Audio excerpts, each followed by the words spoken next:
as you start seeing patients, their problems will become your problems. And you'll pick some pins. Wear them white color. We don't want any swastikas or any tattoos on our white coat. But we do want pins. Your nursing pin, and wear it because it's in because you will have reserved it in one way. But the two pins I wear, are any of you here from Russell? Raise your hand if you are. Will you promise not to, if I say things I shouldn't, that you won't go back and tell these people this?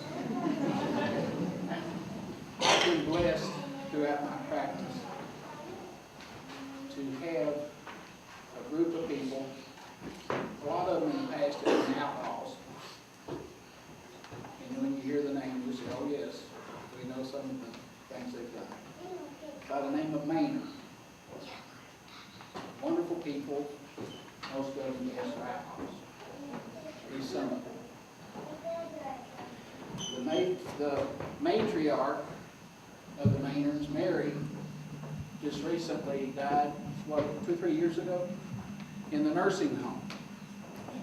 And Mary was my bootlegger.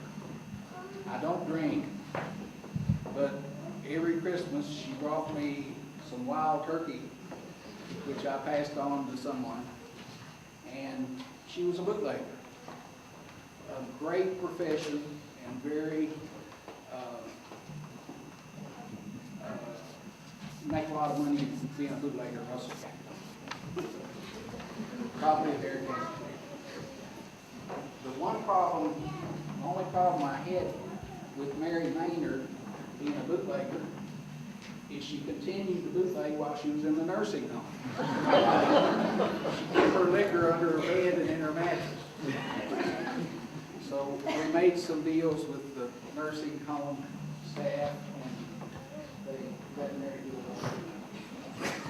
Mary's granddaughter was Tina. God bless her soul. And Tina was a very stoic young lady, about the age of some of you all. She was 25 when she died. And Tina, even though Tina would not allow, I would offer her medicine. She, like half of the prescriptions that a physician gives, wouldn't fill and take her medicine. Most people, at least half the people that I give prescriptions to, don't take their medicine. Some can't afford it. Gosh, medicine's expensive. Concerta, which someone had me call in a 30-day supply today, costs $190 a month. How can people afford that if they don't have some way to pay for it? But anyway, Tina had a way to pay for it, too lady. But she just wouldn't fill the prescriptions, or she wouldn't take it. But still, once a month for 15 years, she would come in and we would sit and talk. Tina had very bad thyroid problems and other endocrine problems. She wouldn't allow me to send her anywhere, put her in the hospital, or drop her. She just liked to come in and talk. You know, when I first started seeing her, weighed about 120 pounds. Anybody weigh 120 around that? Any of these? You do hold your hand. How about you? What do you weigh?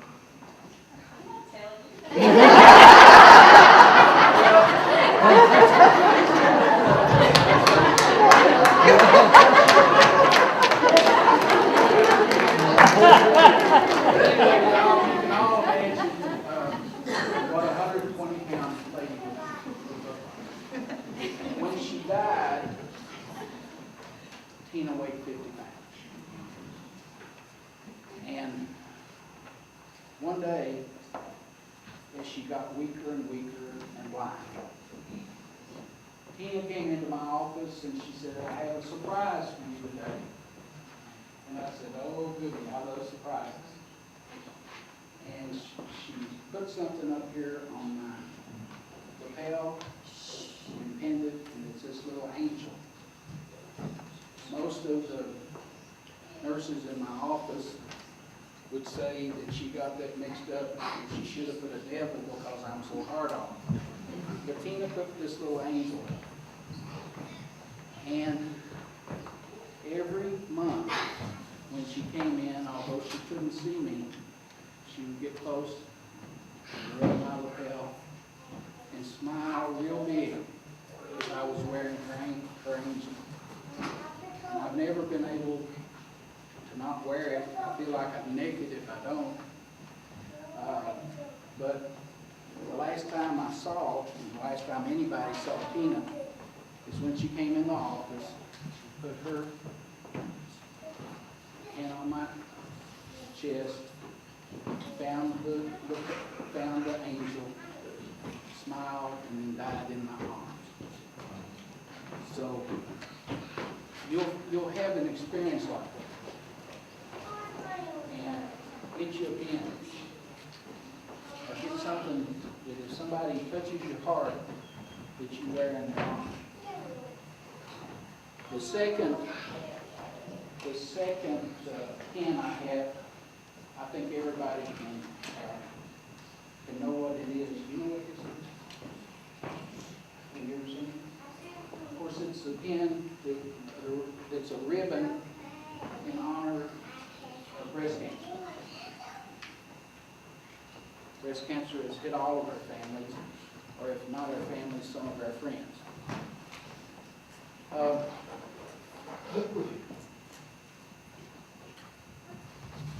My nurse of 35 years was Janice Corbin.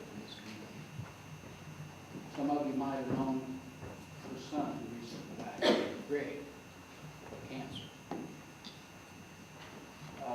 My head nurse now, I guess this kind of passes on. When Jan died, her daughter-in-law became her head nurse. Her son recently died. Through the course of 35 years, if you're seeing 100 patients a day, which is what we average, and every woman who comes in the office is asked, when was your last mammogram and when was your last pap smear? And for those who haven't had either, we order them. I calculated, and I think Janice had ordered over 10,000 mammograms for our patients over 35 years. 10,000. Say, could it be that much? Figure it out. Get your pencil and paper. I was surprised I saw him. Janice, a couple of years ago, came to me and said, Phil, that's one thing. You know that you've been successful when your patients call you by your first name and they don't say Dr. Aaron. God, I would vomit if my patients call me Dr. Aaron. It's a first name relationship in the office. But she came and said, Phil, I've got a mass in my breast. And I said, well, Jan, what did your last mammogram show you? And she said, I don't know, I've never had one.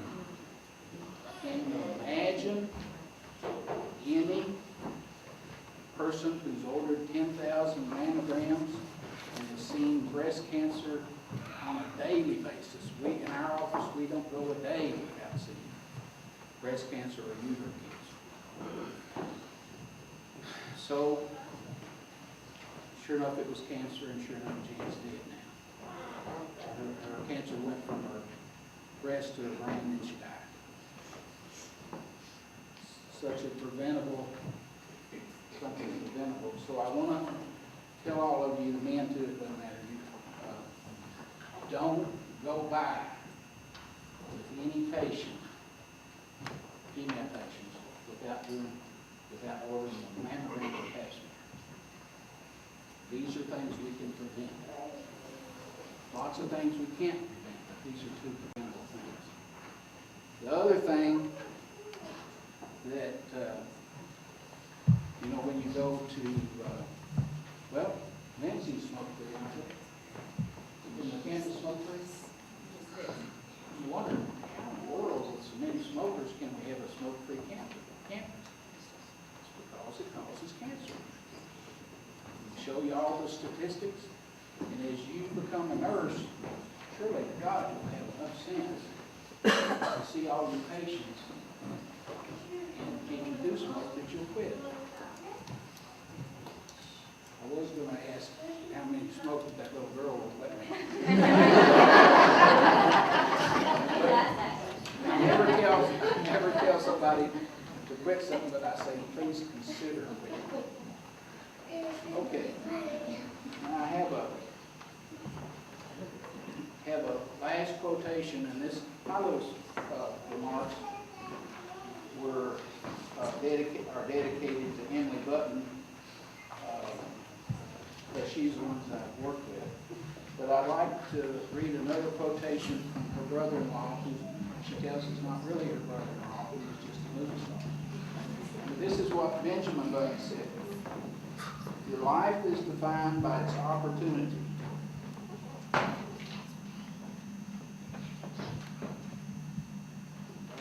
Its opportunity, even the ones you miss. You're on the threshold of having great opportunities. As you go into nursing, there are enough subspecialties of nursing. Over 100 subspecialties in nursing. So when you become a nurse, you say, well, what kind of nurse are you going to become? Are you going to become an ICU, a trauma nurse, public health nurse? But you'll have some great opportunities. And as you go through this process, like Benjamin Button said, don't miss an opportunity. Thank you very much.